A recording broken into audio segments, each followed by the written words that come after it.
ನಮಸ್ಕಾರ ವೀಕ್ಷಕರೇ, ಪಿಡಿ ನ್ಯೂಸ್ಗೆ ಸ್ವಾಗತ. ನಾನು ಪವನ್ ದೇಶಪಾಂಡೆ.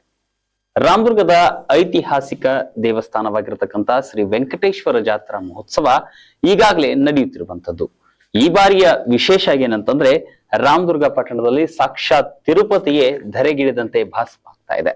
ಇದಕ್ಕೆಲ್ಲ ಪ್ರಮುಖವಾದಂತ ಒಂದು ಕಾರಣ ರಾಮದುರ್ಗದ ನಗರ ತುಂಬಾ ದೀಪದ ಅಲಂಕಾರ, ಹಾಗೆ ಶಂಖ ಚಕ್ರ ಸೇರಿದಂತೆ ವೆಂಕಟೇಶ್ವರನ ನಾಮವು ಕೂಡ ರಾಮದುರ್ಗದ ನಗರ ತುಂಬಾ ರಾಜಿಸ್ತಾ ಇದೆ. ಹೀಗಾಗಿ ಇದನ್ನೆಲ್ಲ ಧರೆಗೆ ಇರಲು, ಅಂದ್ರೆ ಇದನ್ನ ರಾಮದುರ್ಗ ಪಟ್ಟಣಕ್ಕೆ ತರಲು ಈ ರೀತಿಯ ದೀಪಾಲಂಕಾರ ಮಾಡಲು ಪ್ರಮುಖವಾದಂತ ಕಾರಣ ಅದು ಬೇರೆ ಯಾರು ಅಲ್ಲ, ರಾಮದುರ್ಗದ ಗಣ್ಯ ವ್ಯಾಪಾರಸ್ಥರಾದಂತ ದಿಲೀಪ್ ರಾಠಿ ಅವರು. ದಿಲೀಪ್ ರಾಠಿ ಅವರು ಇವತ್ತು ನಮ್ಮ ಸ್ಟುಡಿಯೋದಲ್ಲಿದ್ದಾರೆ. ಸರ್, ಕಾರ್ಯಕ್ರಮಕ್ಕೆ ಸ್ವಾಗತ. ನಮಸ್ಕಾರ. ಮೀಡಿಯಾ ಕ್ಲಬ್ ರಾಮದುರ್ಗದ ಮಾಲಕರಾದ ವಿಜಯ್ ನಾಯಕ್ ಅವರಿಗೆ ಅಭಿನಂದನೆಗಳು. ಇದೊಂದು ಮೀಡಿಯಾ ಕ್ಲಬ್ ರಾಮದುರ್ಗದಾಗ ಬಂದಿದ್ದಕ್ಕೆ ಬಹಳ ನಮಗೆ ಅನುಕೂಲ ಆಗಿದೆ. Yes sir. ಜೊತೆಗೆ ನೀವು ರಾಮದುರ್ಗ ಪಟ್ಟಣದಲ್ಲಿ ಈಗಾಗಲೇ ದೀಪಾಲಂಕಾರವನ್ನ ಮಾಡಿದ್ರು. ಇದನ್ನ ಮಾಡ್ಬೇಕು ಅಂತ ಯಾಕೆ ಅನಿಸ್ತು ಮತ್ತೆ ಹೇಗೆಲ್ಲ ಮಾಡಿದ್ರಿ? ಈಗ ರಾಜರ ಮಾಡೋ ಕಾಲದಿಂದ ಬಂದಿದ್ದ ಐತಿಹಾಸಿಕ ಗುಡಿ ರೀ. ನಾವ್ ಅಲ್ಲಿಂದ 20 ವರ್ಷ ಆಯ್ತು ತಬಲಾ ಸೇವಕ ಆಗಿ ನಾ ಹೋಗ್ತೀನಿ. ಏನಾರ ಒಂದು ತಿರುಪತಿ ಫೀಲಿಂಗ್ ಬರ್ಲಿ ಅಂತ ಹೇಳಿ ನಮ್ ದೋಸ್ತರು ನಾನು ಮಾತಾಡಿದೆ. ಅವ್ರಂದ್ರು ನಿನ್ನಿಂದ ನಾವು ಓದಿ ಒಂದು ಕುಡಿಸೆ ಮತ್ತೆ ಹಿರಿಯರಿಗೆ ಹೋಗಿ ಭೇಟಿ ಆದೆ. ಅಶೋಕಣ್ಣ ಪಟ್ಟಣ ಅವರು ML ಸಾಹೇಬ್ರಿಗೆ ಹೋಗಿ ಭೇಟಿ ಆದೆ. ಸರ್ ಹಿಂಗ್ ಮಾಡ್ತಾ ಇದೀನಿ ಅಂದ್ರ, ಇಲ್ಲಪ್ಪ ನೀವ್ ಬಾಳ ಹಠವಾದ ಇದೀಯ, ನೀವ್ ಮಾಡ್ತೀನಿ ಅಂದ್ರೆ ಮಾಡ್ತೀನಿ, ನಿಂದ ನಾ ಅದಿನ ಅಂತಂದ್ರು. ಮಲ್ಲಣ್ಣ ಅವ್ರಿಗೆ ಹೋಗಿ ಭೇಟಿ ಆದೆ. ಅವರು ಅದೇ ಅಂದ್ರು, ನೀವೊಮ್ಮೆ ಹಠ ಮಾಡಿದಂದ್ರೆ ನೀನ್ ಪೂರಾ ಸಾಧಿಸ್ತಿ, ನಾವ್ ನಿಮ್ಮಿಂದ ಅದೀವಿ. ಮುನ್ನ ಕುಡು ದಾನಿಗಳು ರಾಮದುರ್ಗದಾಗ ಸಾಕಷ್ಟು ಅದಾರ. ಮತ್ ದಾನಿಗಳು ಇದ್ದಾಗ ನಾಯಕ ತಿರುಪತಿ ಫೀಲಿಂಗ್ ಬರಬಾರ್ದು ಅಂತೇಳಿ ನನ್ಗೆ ಅನಿಸಿಕೆ ಆಗಿ ಮಾಡಿದೀನಿ. ಪೂರಾ ತಿರುಪತಿ ತಂದು ಇಡಾಕಿಲ್ಲ, ಆಗಲ್ಲ. ಮಂದಿ ಗುಂಜಿ ಎಷ್ಟರ ಮಂದಿ ಬರ್ಲಿಪ್ಪ ಅಂತ ಅನ್ನೋದು ಉದ್ದೇಶಕ್ಕಾಗಿ ನಾ ಮಾಡಿದ್ದೆ. ಇವತ್ತು ರಾತ್ರಿ ವಾಹನೋತ್ಸವಕ್ಕೆ ಬಂದ್ರೆ ಸಾಕು, ಸಾಕ್ಷಾತ್ ಆ ತಿರುಪತಿನೇ ನಮ್ಮ ರಾಮದುರ್ಗದಲ್ಲಿ ಇದ್ದಂತೆ ಭಾಸ ಆಗತ್ತೆ. ಸೊ ಆ ನಾಮಗಳು ಹಾಗೆ ಆ ಶಂಖ ಚಕ್ರಗಳು ಇದನ್ನ ಎಲ್ಲಿಂದ ತರಿಸಿದ್ರಿ ಅಥವಾ ಯಾವ ರೀತಿಯಾಗಿ ಯಾರು ವಿನ್ಯಾಸಕರಾಗಿ ಕೆಲಸ? ಇದು ಮಹೇಶ್ ಸೂರಿ ಅಂತ ಒಬ್ಬ ಪೆಂಡಲ್ ನಾವು ನಮ್ ಭೇಟಿ ಆದ. ಅವಾಗ ಅವ್ರು ಅಂದ್ರ ನಾ ಹಿಂಗ್ ಐತಪ್ಪ ನಮ್ ಕಾನ್ಸೆಪ್ಟ್, ಊರಿಗೆ ಹಿಂಗ ಆಗ್ಬೇಕಂತ ಕುಡ್ಸೆ, ನಿಮ್ಮಿಂದ ಅದಿನ್ರಿ. ನಾನು ಹೋಗಿ ಬಳ್ಳಾರಿಯಿಂದ ಹೋಗಿ ಎಲ್ಲಾ ಮಟೀರಿಯಲ್ ತಗೊಂಡ್ಬಂದು ಎಲ್ಲಾ ನಿಮ್ಗ ಚಂದ ಅನ್ಬೇಕಂತ ನಮ್ಮ ಮೀರಿ ಕೆಲಸ ಮಾಡಿದಾನ್ರ ಮಹೇಶ್ ಸೂರಿ. ಓಕೆ. ಇದನ್ನೇ ಯಾಕೆ ಮಾಡ್ಬೇಕು ಅನ್ನಿಸ್ತು ಸರ್ ಈ ಸಲ? ಅಂದ್ರೆ ಎಂಕಪ್ಪ ಅಂದ ತಕ್ಷಣ ನಮ್ಗೆ ಏನೋ ಒಂದು ಜಾತ್ರೆ ಬರ್ತಾ ಇತ್ತು, ವಾಹನಗಳಾಗ್ತಾ ಇತ್ತು, ಹೀಗೆ ಜೊತೆಗೆ ಸಾಕಷ್ಟು ಧಾರ್ಮಿಕ ಕಾರ್ಯಕ್ರಮಗಳಾಗ್ತಾ ಇತ್ತು. ಆದ್ರೆ ಈ ಬಾರಿ ಈ ರೀತಿ ಶಂಖ ಚಕ್ರಗಳು ಹೇಗೆ ಅನಿಸ್ತು ಸರ್ ಇದನ್ನೆಲ್ಲ ನೋಡಿದ್ರೆ? ಒಟ್ಟ ಎಲ್ಲಾ ಭಕ್ತಾದಿಗಳಿಗೆ ಭೇಟಿ ಆದಾಗ ಅದ ಅಂದ್ರು, ಒಟ್ಟು ತಿರುಪತಿ ಏನಾರು ತಗೊಂಡ್ ಬಾಪ, ಎಲ್ಲರಿಗೂ ಹೋಗಾಕಲ್ಲಿ ಸಾಧ್ಯ ಇಲ್ಲ, ಲಾಸ್ಟಿಗೆ ಇಲ್ಲಾರ ನಾವು ಗೋವಿಂದ ಅನ್ನೋ ಲೆಕ್ಕಕ್ಕೆ ಹೇಳಿದಾಗ ನಾವು ಇದು ಕಾನ್ಸೆಪ್ಟ್ ರೆಡಿ ಮಾಡಿದ್ವಿ. ಸರ್, ಈಗ ನಮ್ಮ ಒಂದು ಏನು ದೇವಸ್ಥಾನ ಇದೆ ಭಾವೆ ಮನೆತನದಿಂದ, ಅಂದ್ರೆ ರಾಜ ಮನೆತನದಿಂದ ಮಹಾರಾಜರ ಕಾಲದಿಂದಲೂ ಕೂಡ ಐತಿಹಾಸಿಕವಾದಂತಹ ಮಂದಿರ.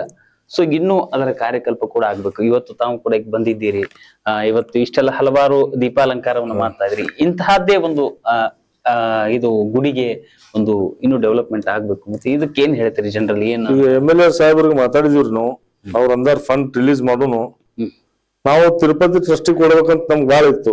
ಖರೆ ನಮ್ಮಲ್ಲಿ ಕೊಡು ದಾನಿಗಳು ರಾಮದುರ್ಗದಾಗ ಇದ್ದಾಗ ನಾವ್ಯಾಕ ಕೊಡ್ಬೇಕು ತಿರುಪತಿ ಟ್ರಸ್ಟಿಗೆ? ಓಕೆ. ನಾವೊಂದೇ ನಡ್ಸ್ಕೊಂಡು ಎಲ್ಲಾ ಸಮಾಜ ಬಂದವರು ಮೀಟಿಂಗ್ ಮಾಡಿ ಇನ್ನೂ ಗುಡಿ ಹೆಚ್ಚು ಮಂದಿ ಜನಸಂಖ್ಯೆ ಬರುವಂಗ ಮಾಡೋದು ನಮ್ದೊಂದು ಪ್ರಯತ್ನ ನಡೆದೈತಿ. ಇವತ್ತಿನ ದಿನ ಸಂಸ್ಕೃತಿ ಸಂಸ್ಕಾರಗಳು ಮರೆಯಾಗುವಂತಹ ನಿಟ್ಟಿನಲ್ಲಿ ಕೂಡ ಇವತ್ತಿಗೂ ಜಾತ್ರೆ ರಾಮದುರ್ಗ ಮಟ್ಟದಲ್ಲಿ ಅದು ಇನ್ನೂ ಉಳಿದಿದೆ. ಯಾಕಂದ್ರೆ ಜಾತ್ರೆ ಬಂದ್ರೆ ಸಾಕು ಊರಿಂದ ಅವರ ಸಂಬಂಧಿಕರನ್ನ ಕರೆತರುವಂತ ಕೆಲಸ ಮಾಡ್ತಾ ಇದಾರೆ.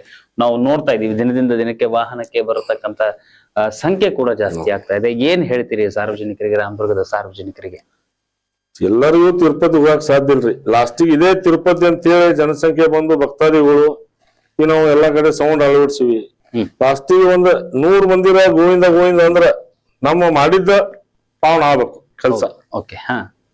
ಮತ್ತೆ ಇನ್ನೇನ್ ಹೇಳ್ತೀರಿ ಈಗ ಆಚಾರ ವಿಚಾರಗಳ ವಿಚಾರಕ್ಕೆ ಬಂದ್ರೆ ಇವತ್ತು ಏನ್ ಹೇಳ್ತೀರಿ? ತಮ್ಮ ಮನೆ ತಮ್ಮ ಮಕ್ಕಳಿಗಾತು ಮತ್ತೆ ಎಲ್ಲ ಈಗ ಗುಡಿಗೆ ಬಂದ್ರೆ ಎಲ್ಲ ನಮ್ಮ ಸಂಸ್ಕೃತಿ ಡ್ರೆಸ್ಗಳು ಹಾಕೊಂಬಂದ್ರೆ ಬಾಳ ಚಂದ ಆಕತಿ.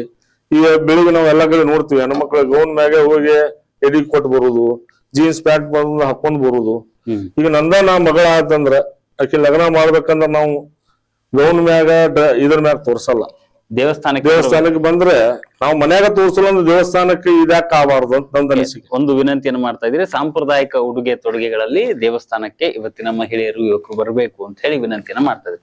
ಜೊತೆಗೆ ಸರ್, ನಾವು ನಮ್ಮ ಜಾತ್ರೆಯ ವಿಶೇಷತೆಯನ್ನು ನೋಡ್ಬೇಕಾದ್ರೆ ಒಂದು ಪ್ರಾಚೀನ ಕಾಲದ ಒಂದು ದೇವಾಲಯ, ರಾಜ ಮಹಾರಾಜರ ಕಾಲದಿಂದ ಈ ಜಾತ್ರೆ ನಡ್ಕೊಂಡ್ ಬಂದಿರುವಂತದ್ದು. ಇನ್ನೊಂದು ವಿಶೇಷ ಅಂದ್ರೆ ನಾವು ಸಾಕಷ್ಟು ಕಡೆ ಈಗ ತೇರನ್ನ ನೋಡ್ತೀವಿ, ನಾವು ತೇರನ್ನ ಹೋಗುತ್ತೆ, ರಥಬೀದಿಯಲ್ಲಿ ಸಂಚರಿಸುತ್ತೆ, ಕೆಲವೊಂದು ಕಡೆ ಉತ್ಸವ ಮೂರ್ತಿಯನ್ನ ಹೊಳಿಸಿ ತೇರನ್ನ ತರುವಂತದ್ದು. ಆದ್ರೆ ನಮ್ಮ ಜಾತ್ರೆ ವಿಶೇಷ ಏನಂದ್ರೆ ಒಂದು ಗಿರಿಜಾರಿನಲ್ಲಿ ತೇರನ್ನ ಹೊಳಿಸ್ತಾರೆ. ಇದ್ರ ಬಗ್ಗೆ ಏನ್ ಹೇಳ್ತೀರಿ? ಇದೊಂದು ಐತಿಹಾಸಿಕನೇ ರೀ ಸರ್. ಇದು ಎಲ್ಲಿಯೂ ಆಗಲ್ಲ, ಎಲ್ಲಾ ಕಡೆ ದೇವರು ಹೊಳಿಸೇನೆ ತೊಗೊಂಡೋಕಾರ. ಇವಾಗ ಕರೆ ನೋಡಲಿಕ್ಕೆ ಸಾವಿರಾರು ಜನಸಂಖ್ಯೆನೂ ಕಮ್ಮಿ. ಹೌದು ಸರ್, ಈಗ ಅದರಲ್ಲಿ ಈ ಬಾರಿ ದೀಪಾಲಂಕಾರ ಆಗ್ಬಿಟ್ಟಿದೆ, ತುಂಬಾ ಜನ ಬರ್ತಾ ಇದಾರೆ. ಏನ್ ಹೇಳ್ತೀರಿ? ಇನ್ನು ದೀಪಾಲಂಕಾರದ ಬಗ್ಗೆ ಏನೇನ್ ಆಗ್ಬೇಕು, ಏನೇನ್ ಅನ್ಕೊಂಡಿದ್ದೀವಿ? ಇನ್ನು ನಾವು ಒಂದು ಕಾನ್ಸೆಪ್ಟ್ ಇವತ್ತಿನ ಸ್ಟಾರ್ಟ್ ಮಾಡ್ತಾ ಇದೀವಿ. ನಾ ಏನ್ ನಾಮ ಹಚ್ಕೊಂಡಿಲ್ಲ, ಇದೆಲ್ಲಾರು ನಾಮ ಬೀಳಬೇಕು. ಗುಡಿಗೆ ಬಂದವರು, ವಾಹನ ನೋಡಲಿಕ್ಕೆ ಬಂದವರು, ಲಾಸ್ಟಿಗೆ ನಮ್ದು ಏನ್ರಪ್ಪ ಅಂದ್ರೆ ಒಂದು ತಿರುಪತಿ ಒಂದು ಗುಂಜ ರಾಮದುರ್ಗ ಬೀಳ್ಬೇಕು ಅನ್ನೋದು ನಮ್ದು ಆಸೆ. ಅಂದ್ರೆ ಇವತ್ತು ವಾಹನಕ್ಕೆ ಬಂದವ್ರಿಗೆಲ್ಲ ಹೌದೌದು, ಇವತ್ತು ವಾಹನಕ್ಕೆ ಬಂದವ್ರಿಗೆಲ್ಲ ಒಂದ್ 10 ತಿಲಕ್ ಮಾಡ್ಸಿವ್ರಿ. ತಿಲಕ್ ಹಚ್ಚಿ ಎಲ್ಲಾರಿಗೂ ತಿಲಕ ಹಚ್ಚಿ ಗೋವಿಂದನ ನಾಮಸ್ಮರಣೆ ಮಾಡ್ಬೇಕು. ಜೊತೆಗೆ ಕಮಾನ್ಗಳಿಗೆ ಈ ಬಾರಿ ಸ್ಪೀಕರ್ ಅನ್ನ ಅಳವಡಿಸಿದ್ರೆ ಏನ್ ವಿಶೇಷ ಸರ್? ಅದು ಸ್ಪೀಕರ್ ಕೂಡ ಅಂದ್ರೆ ಗೋವಿಂದನ ಲಾಸ್ಟಿಗೆ ಮಿಲಗೆದ್ದ ವೆಂಕಟೇಶ್ ಸ್ತೋತ್ರ, ಹನುಮಾನ್ ಚಾಲೀಸ, ಸ್ವಲ್ಪ ಸಂಸ್ಕಾರ ಎಲ್ಲಾರಿಗೂ ಬರ್ಲಿ. ಮನ್ಯಾಗ ಅಲ್ಲಿಲ್ಲ ಅಂದ್ರೆ ಹೋಗ್ತಾ ಗಾಡಿ ಮ್ಯಾಗ ಗೋವಿಂದ ಒಬ್ಬರ ಅಂದ್ರ ಒಬ್ಬ ಅಂದ 100 ಮಂದಿ ಅಂದ್ರು 1000 ಮಂದಿ ಅಂದ್ರೆ ನಮಗ ಬಹಳ ಖುಷಿ ಆಗ್ತದೆ, ಸಂತೋಷ.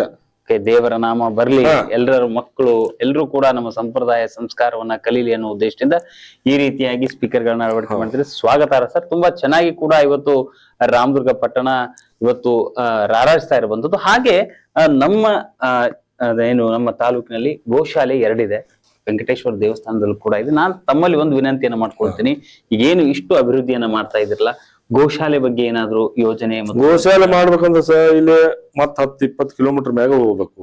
ಓಕೆ, ಈಗ ವೆಂಕಟೇಶ್ವರ ದೇವಸ್ಥಾನದಲ್ಲಿ ಕೂಡ ಅಲ್ಲಿ ಬಾಳ ಸಾಂದ್ ಇದೆ ರೀ. ಹಿಂದ ಜಾಗ ಮಾಡ್ಬೇಕಂದ್ರೆ ಸ್ವಲ್ಪ ಭಕ್ತಾದಿಗಳು ಎಲ್ಲಾರು ಬಂದು ನೋಡಿದ್ರೆ ಬರೀ ಜಾತ್ರೆಗೆ ಬರ್ತಾರ, ಮಸ್ತ್ ಆಯ್ತಂತ ಹೋಗ್ತಾರ. ಗುಡಿಗೆ ಬಂದು ನೋಡಿ ಮಾಡೋರು ಬೇಕಲ್ಲ, ಏನ್ ಪ್ರಯತ್ನ ನಡೆಸಿವ್ರಿ. ನಮ್ಮ ವಾಹಿನಿ ಮುಖಾಂತರ ಏನ್ ಹೇಳ್ತೀರಿ ಜನರಿಗೆ?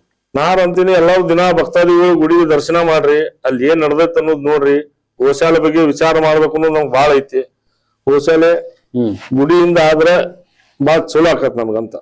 ಓಕೆ, ಇದು ನಮ್ಮ ದಿಲೀಪ್ ರಾಠಿ ಅವರ ಮಾತು. ಏನು ಇವತ್ತು ರಾಮದುರ್ಗದ ಪಟ್ಟಣ ತುಂಬಾ ಏನು ದೀಪ ರಾರಾಜಿಸ್ತಾ ಇದೆ, ಅದಕ್ಕೆ ಪ್ರಮುಖವಾದಂತ ಕಾರಣ ಇವರು.